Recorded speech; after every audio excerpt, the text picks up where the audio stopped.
We've been talking about motivation, sort of an ambiguous word Yeah. in some ways. What, in your opinion, what are some ways that churches misinterpret the word motivation?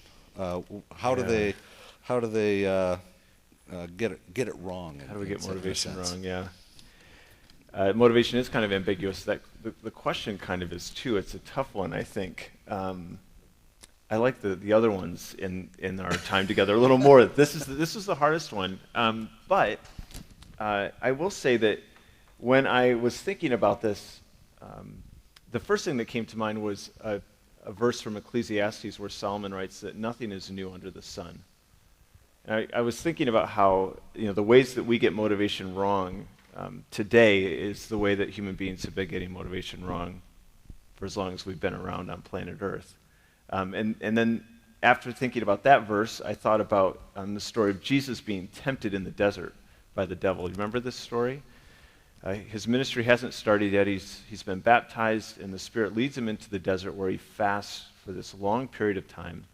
And the devil comes to him to tempt him, I would argue, to adopt certain motivations, certain ways of living life that would lead him away from his calling.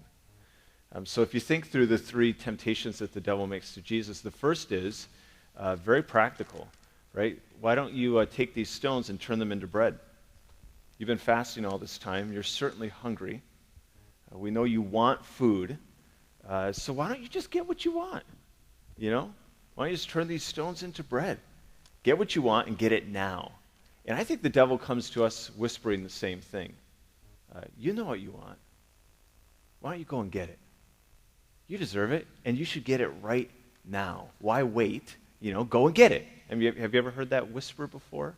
And so that what the devil is doing there with Jesus, and I would say with us, is trying to motivate us to live our lives in a certain way where our desires, our appetites, become our priority. Where the things that we want and long after are what we give our life to. I think he's trying to do that there with Jesus. He does it with us. The second thing he does, you remember this? He says, if you bow down to me and worship me, I will give you all splendor and authority. I will give you fame and power that like no one else has on this earth. And I think the devil comes to us and tries to motivate us with that same temptation. Now, probably none of us woke up this morning thinking, I'm going to be the most powerful person in the world today. That is my goal, But if you did, we should talk afterwards. Right? We don't say that, but what we do say when we're in a fight with a spouse, what we say to ourselves is, how do I get the power in this relationship? How do I say the thing that will get control? Or we're at work and we're trying to kind of advance in our career, to get a promotion or to be recognized, and so we do what we can to seize power. I think power actually, while none of us are egotistical maniacs, we are looking for it, and it's a very tempting motivation for us. Then the third thing he says to Jesus is he takes him to the top of the temple and says, jump off. The angels will catch you. And what he's saying there, at least in part, is, hey, you're pretty important, Jesus. Like, you're really important. The angels pay attention to you. They will come and rescue you. And I think the devil whispers the same thing to us. Hey, Russ, you're pretty important. You should grab that remote and get the channel on the one you want, Already do that. Oh, you already do that? Okay. We should talk later. Right, so I think that same whisper comes. And maybe that's some of the ways that we get motivation wrong, is that we fall into those old temptations. What kind of traps do you see churches falling into in that respect? Well, and I think it's the same ones. I think churches sometimes are hungry for power. We would never say that out loud, of course, but we want to have the best this, or the shiniest that, or we want to become the biggest, church or whatever. And I mean, I'll just speak like for church leaders. That certainly is a temptation that church leaders feel, and I think sometimes congregants feel it too. We look at the church down the street and go, gosh, look at all that cool stuff they're doing. I really wish that we had X. And not that those things are bad or wrong, or not even that we shouldn't maybe be pursuing them, but it's very tempting for those to become the thing that we seek after most, we worship in a sense, at the sake of worshiping God. Yeah. All right, thanks. Another kind of ambiguous churchy word is vision. Sort of not just churchy, but kind of in the corporate world for this. Okay, we're vision casting. Here's our plan. So how does vision connect to motivation? How can we make it tangible on a personal level? Yeah. So this is my favorite question of the 6 that we're covering today. And it relates more to what you've been doing at the branch. Yeah, we've been talking about vision a lot the last few weeks. That's been our series over there. Here's how I would take a crack at vision. I think vision is the ability to see what can and should be. Vision is the ability to see what can and should be. And I think the reality is that all of us have a vision for our lives, individually, and in churches we have a vision for ourselves corporately. We all have one. Sometimes we think, oh, we don't have a vision, or I don't have a vision. Oh, yeah, you do. Yeah, you and I all have a vision for our life, a picture of what we think our life should look like, right? And the reality is that every day that you wake up, there are all kinds of forces pushing on you to have a certain kind of vision. It's a vision often connected to the things we just talked about in the last question, to put yourself at the center of the universe, to grab power wherever you can, to get what you want when you want. Our world tells us, hey, that's a great vision for your life. You should get what you want when you want, whether it's at Burger King or Amazon or wherever, right? Like that is your vision for life. Jesus, of course, comes and gives us a very different vision of what life can and should look like, of what really is meaningful, what really is fulfilling in the end. And that's why I think you see Jesus always using metaphors and images to talk about what this life looks like. Like he says, for example, the kingdom of God, which is the kind of life that we're invited into, and into God's kingdom, is like a mustard seed. That creates a vision, doesn't it? It creates a picture of what life might look like. Something small, almost unnoticeable, that has this like exponential power when God gets a hold of it and uses it. Or Jesus says the kingdom of God is like a treasure in a field, that you go and when you find it, you sell everything else in order to get that field so you can get the treasure. Like it's worth giving everything up for. So Jesus is always painting a vision of what life really is meant to be like. And the reason this matters is because your vision directly fuels what motivates you. That's what I was just going to ask. Which one causes the other? Yeah. Maybe they play off of each other in both ways, but as I've been thinking about it, I think vision tends to lead to motivation. So if my vision for my life is to accumulate as much as I can, that I've bought into that idea that fulfillment and happiness comes by getting more, whatever more is, then I am motivated to do whatever it takes to fulfill that vision, right? And so we do this as individuals, again, we do it as churches. Whatever we think life can and should be is what we get motivated to chase after. Right. Okay, that leads perfectly into the next question then.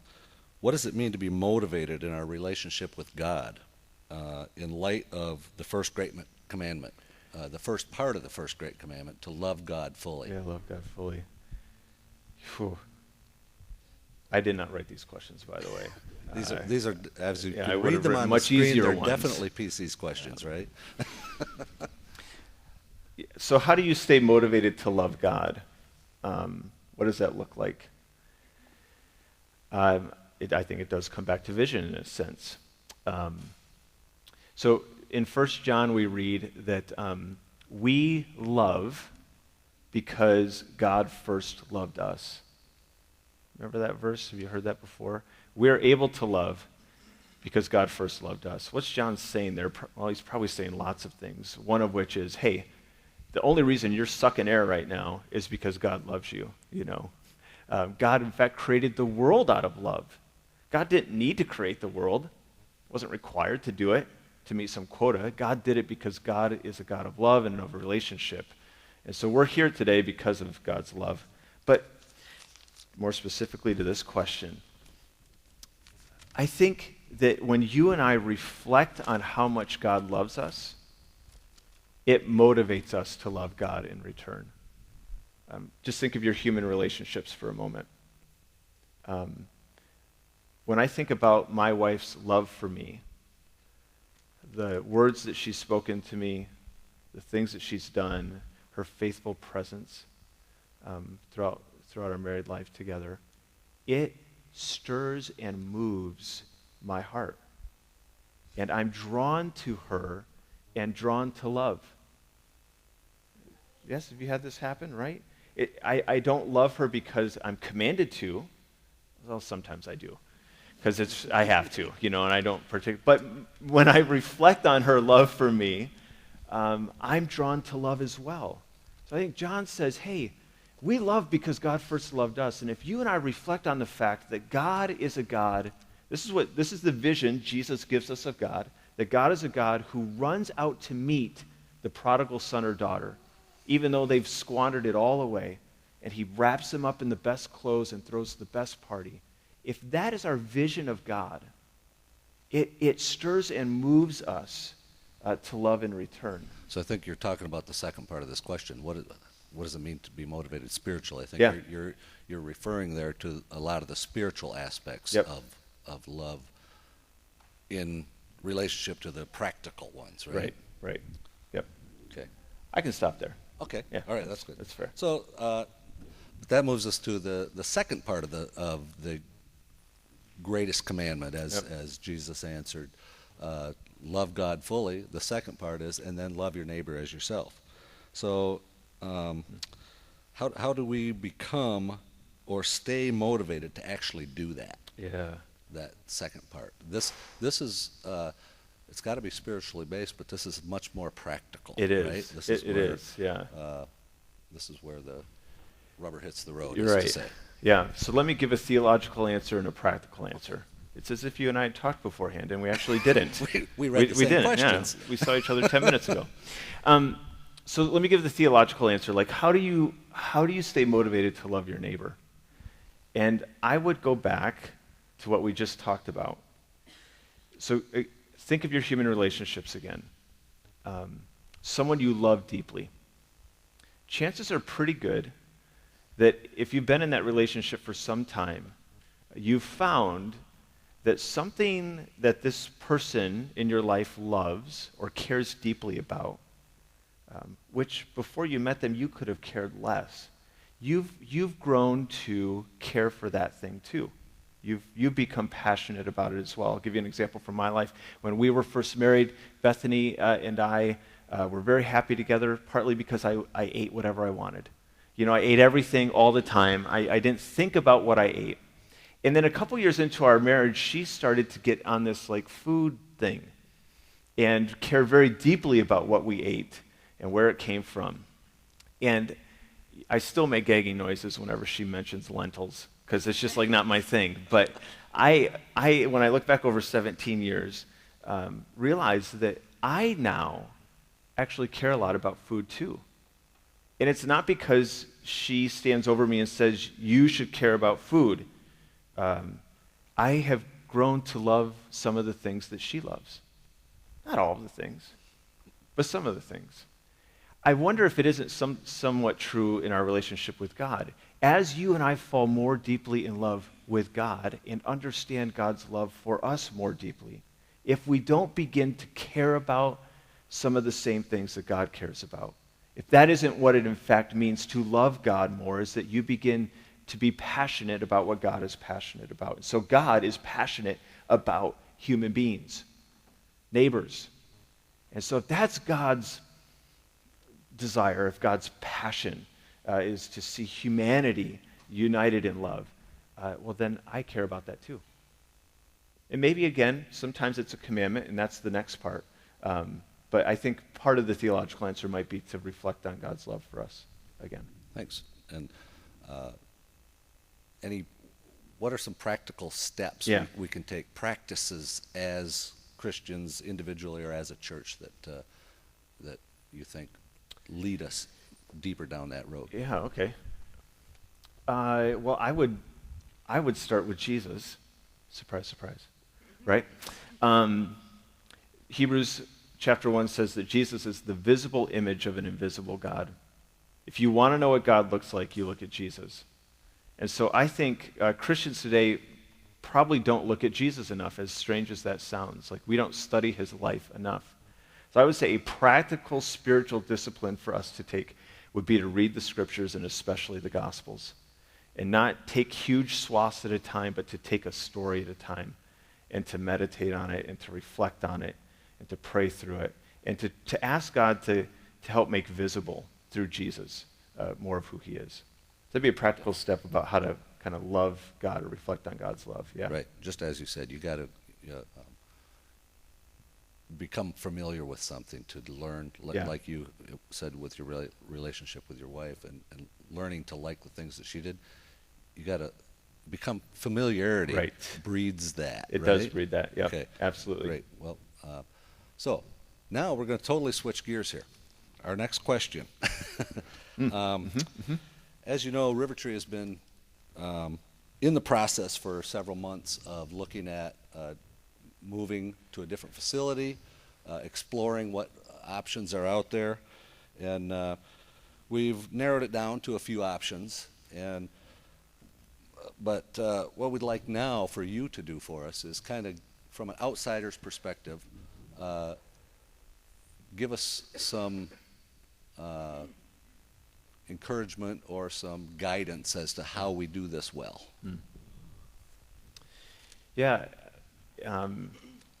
So as I was thinking about this question, 3 words came to mind, and they all start with H. So there you go. Maybe this will help sink it in for a pastor with a 3-part. Yeah. What a strange anomaly. So if I was, thinking about, man, what does a community of people need as they wrestle through a challenging issue? One word that comes to mind is honesty.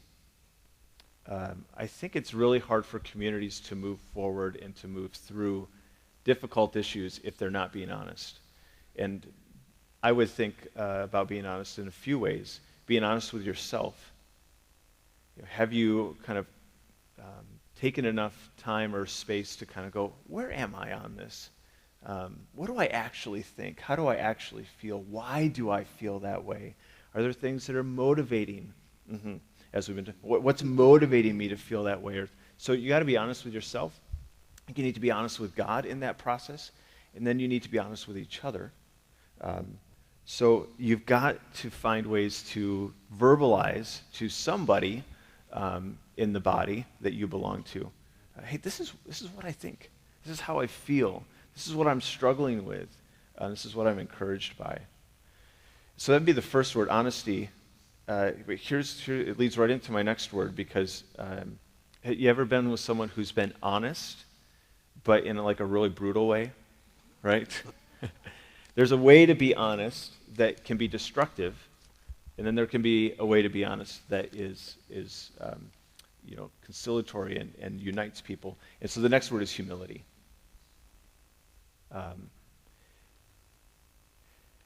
It's really important when you're navigating something that it has complication, it's complex, and it's maybe a bit contentious. Is you've got to be humble with each other. You've got to be willing to say, this is how I feel and think, but I might be wrong. Or I might not see the whole picture on my own. And so I need to listen to you. I need to try and understand where you're coming from, because, again, I might not have the whole picture on my own. And if we're honest, we don't have the whole picture on our own. None of us do. So honesty is important, but it's got to be paired with humility. And then the third word I would use, I want to encourage you with, is hope. You got to be honest, you got to be humble, but you also have to have hope.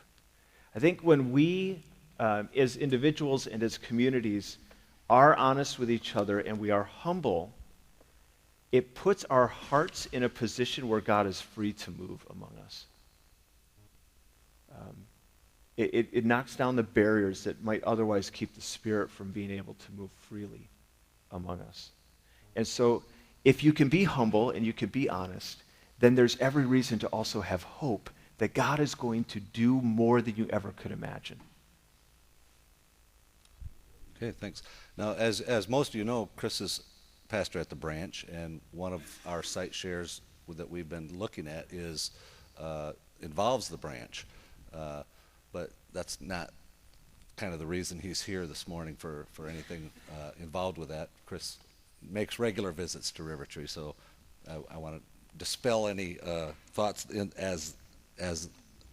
that way. But this leads to our next question. You are the pastor of a small church, very similar in size and similar in RiverTree in other ways. Yep. So what do you see are the strengths of small churches? What advantages do small churches have, and how can those advantages shape our vision / motivation? How does being a small church affect us? Yeah. I was talking with someone earlier, actually, before worship started, about big and small, and the reality that one is not better than another. I think this is a temptation that we have. Maybe it goes back to those temptations that the devil was talking with Jesus about. We always want to try and figure out, well, are we better than such and such, you know? And I don't think this is a conversation about being better. I think big churches, larger churches, have strengths that smaller churches don't, and vice versa. And so one's not better than another. I just want to kind of put that disclaimer out there. So about the strengths of small churches, I would say a few things. One is that small churches are very nimble. Very nimble. I have colleagues who are in larger churches, and they talk about how the large church, to change direction, it's like changing the course of the Titanic. I mean, you can do it, but it's just really slow, and it takes a ton of time and a ton of energy. And that makes sense. Larger organizations, it's just the case. Smaller churches are the opposite, though. We can turn on a dime if we have to. If we need to make a very quick change or an adjustment, we can. And the reason that matters, I would say, is twofold. One, the world we live in is changing faster than the world has ever changed. I mean, and the church historically has always been way behind the world. And now we're like even more behind because we haven't figured out how to be nimble enough. So the world is changing at a rapid pace, and the church is just kind of, getting outdistanced. And I think this is a gift that the small church brings, is it brings the ability to be nimble and flexible. The other thing about being nimble and flexible is that the Spirit of God, often changes direction and does things that are unexpected. And again, I think small churches have a greater ability to adjust to that and to go, oh, we think that the Spirit is moving us here, and so we're going to shift. So I think flexibility and being nimble would be one thing. I'd also say that there's an ability at small church to foster family. This maybe feels fairly obvious to you all because you're here, I would imagine, because you highly value family and a deep sense of relationship.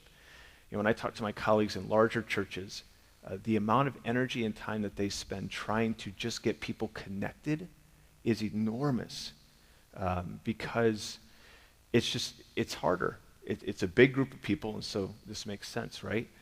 We have an easier time. There's a perhaps greater opportunity in small church to be connected in meaningful ways to one another. And I think that's a huge gift. It's not that it can't happen at big church, it's just hard. It takes more time and energy to do that. Do you want to say something? Well, I was going to say then, how does that then affect our vision? What? Yeah. Well, can I say one more and then answer that question? Yeah. Because I think the other thing that stands out to me about small churches is the level of ownership that it affords people to have in the life of the church. When you're in a big church, there's the 80-20 rule. 20% of the people do 80% of the work, or 90, or 100. It's a small percentage of folks that are highly engaged and that are moving the community forward. In small church, it's flipped usually. Like 80% of the people are doing 80% of the work. There's more space. There's more, frankly, need. There's more opportunity. It's family again, so we know each other better. We can more easily turn each other loose and trust each other to do things of significance. So I would say that's another huge gift that the small church brings. How does that impact vision? I would say that if we're trying to imagine who is God calling us to be as a church, we would be wise to hold on to those things and to say, well, how do we create a community where we can lean into our strengths? How do we create a community that does, in fact, become family, that invites other people into family with us, that is nimble and flexible? How do we create systems, that impacts vision? How do we create a place where people have empowerment and invitation to do things of significance? So that's what I would kind of respond to that part, I guess. All right. Do we have time for questions? I don't think we do. have the thing in front of me as to... Yep. Okay. We do. So, we have... Okay, yes. I thought you were raising your hand. Okay. Does anybody have a question for Chris relating to what we've talked about here? But not specifically any relationship that we may have down the road with the branch, okay? Yes, Brad. Where's the right mic? there next to the projector, I think. Right to the left of it, yep. Tammy can take that back. Thanks, Tammy. Brad, be nice. Okay, all right. That's fair.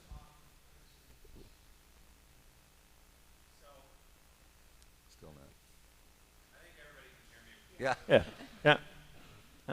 So I know you said that Chris is not here to speak about branch and whether we should choose that as one of the options that we're talking about.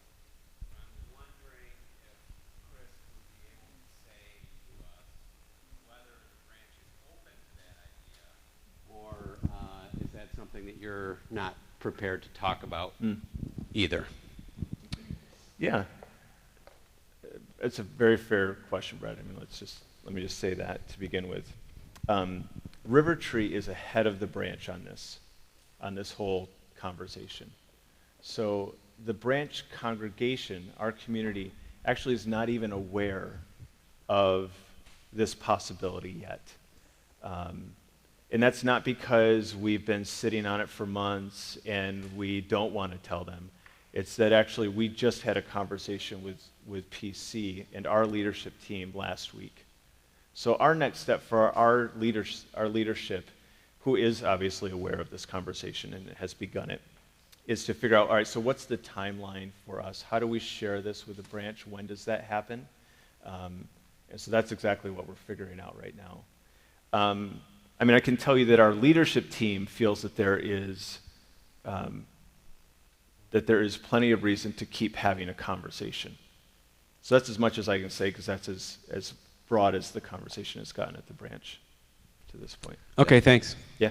Yeah, and I just add that from our point of view, that's one of the options that has been on the board, and kind of in layman's terms, what we've done is thrown stuff at the wall and see what will stick, okay? So at this point, this is it's one of the options that seems to be, it's one of about 3 or 4 options that seem to be sticking. So that's just, that's where we are with this. So it's obviously, because we have this long history, there's a little more, outside pressures on it because of that. But it's not any, it's not our number 1 or number 2 or number 3 or number 4. It's still just an option. Yeah. So I think this PC has told me that this has been said here as you guys have been talking about it, but I would just reiterate, because the branch congregation at large doesn't know about this yet, and again, it's not because we're being secretive, it's just that we are just really entering the conversation in earnest. Some of you know people at the branch, or you know someone who knows someone who knows someone, and I would just ask you to not share that information, only because we want to be able to do that with our group when we're kind of at that spot of being able to do it. So So does anybody else have a question not related to that subject and related? Good job, Brad. Well done. Yeah. More related. Got it in. Related to what we've been talking about, how these things can form and steer our vision. I can speak. I love the analogy to the prodigal son's father, to love like he loves. Help us operationalize that specifically. What would that look like in my life or yours? What would it look like to have, say that? To love like the prodigal son's father. Okay. Whew. It would be pretty radical, wouldn't it? Because that story is fairly familiar to us. And I think because of its familiarity, we kind of we don't sugarcoat it. We forget how completely radical what's happening in that story is. I mean, when your son disowns you, thumbs his nose at you and says, "I want my inheritance before you're dead," he's essentially saying, "You are as good as dead to me." And in that culture, even in today's culture, but in that culture especially, you don't do that to your father. I mean, you have completely cut off any sense of relationship. So it's a very radical story, not just to welcome the son back, but to welcome the son back with such a lavish amount of grace and hospitality. So when I think of that story, I'm getting at an answer, Fred, I think of the word lavish. Or as we talk to our kids, be kinder than necessary. God's love isn't just enough. It's over the top. It's above and beyond. It's so expansive and deep and generous. And so for me, it's not just like, well, how do I do just enough? No, to love your neighbor is to have a lavishness about your kindness and your generosity and your love. And so that's often a check I have to ask myself, how am I doing on that one? Am I doing just enough? Whatever that is. I mean, who gets to define that? I don't know. But I want to think about how do I reflect the love of Jesus, which is lavish and expansive and generous. And I think ultimately a practical thing to do is to think about that and then to actually try it. I think it's in the trying, it's actually in the doing of loving your neighbor lavishly that you find that that's where the life is. That's where the joy is. The joy is not in doing just enough. The joy is when we are lavishly generous or kind or gracious. It returns to us tenfold. And so I say to people, you want to know what you have to do to love your neighbor? You have to do it. Just start doing it. And you will find that the experience is so transformative, you won't want to do anything else after a while. It will be that meaningful to you and that fulfilling. So. All right, probably time for one more. Dan, over here. How do you get to the point where love or motivation, where it affects the health of you and maybe those around you? How do you know when love, say that again, Dan, like.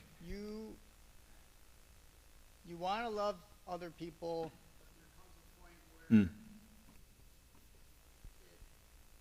demoralizes you or actually is affecting you negatively. Yeah. To the point where it's bad for those around you Yeah. and yourself. Yeah. Whew. Yeah, that's good, man. So as there is in most of life, there's balance, right? If you and I just go out and love someone who's maybe really hard to love, and they walk all over us, we can end up really damaged, right? Our families can suffer. Financially, we can suffer in ways that I don't think God intends for us. So you're hitting on something here that's important, I think, to hold. There are boundaries. There is maybe a time when we have to say, in this relationship, I need to step away for a period, or I need to change how I'm showing you love. But I don't think I can sit up here and say that line comes at X point in a relationship, or when X has happened, then you know you need to step away. I think that's something that you have to discern really on a case-by-case basis, and probably in a lot of conversation with the people, Dan, that you're concerned might be getting hurt. Like if my family is suffering because every night so-and-so's calling me, needing me to come and bring them here and then give them this amount of money, and so I'm never home with my family, I should have a conversation with my family. Hey, everybody, you've probably been noticing that so-and-so's been calling a lot lately, and I've been missing dinner, and how do you feel about that? Oh, Dad, we really miss you, you know? Okay, well, what would it look like? How could we do this differently so that we could still love this person, but not, sacrifice our family? And so I would have a conversation with the people that are being impacted by your decision to love, I guess. I don't know if that's helpful, but... Yeah, sometimes love isn't just giving. Love involves healing. And sometimes healing there's pain in healing. And I think that's kind of some of the harder stuff that we've talked about in some of our small groups and some of the things we've looked at as a congregation on what it means to love your neighbor. It's not just a matter of being a giver and being the problem solver, but sometimes it involves getting messy. It involves a painful situation, and it's not just painful for us, but sometimes it's painful for the person you're helping, and that's where that's where it becomes really difficult. None of this that we've talked about is easy, and I think through growth we will get to that point, but it's something I don't think we ever fully get to. I think it's something we work on, and that's where it relates to our vision, motivation. You have to have those things set in place. You can't just go out and do it. Say, well, tomorrow I'm going to go do this. You have to prepare and train for it, and I think that's this is a step in it. What we're doing today, this is a step. So. That's great. That's the skill, right? You guys were talking about 3 things during this series, right? Skills was one of them. Mastering skills. Yeah, and that's what we're talking about here, I think, is, you've got to look at your life and go, what do I have capacity to do? How far am I in this journey of God shaping me to be more like Jesus? I'm not Jesus yet, I know that. Okay, so where am I, And based on where I am, that will determine what I can do and what I can't do when it comes to loving my neighbor. And I think it's actually very appropriate for those of us who are not to Jesus-ness yet to realize that I've given all that I can give. I've maxed out my skills here in a sense, and so this is where I need to stop. But again, that happens, I think, best in conversation with people you trust. So, all right, I think. Is that the sign? We're over? All right. That's it with this part. I'm going to pray. On to the next part. I'm going to pray, and just kind of close this time, and then we get to share communion together, which is a great gift. So if you would, let's pray together.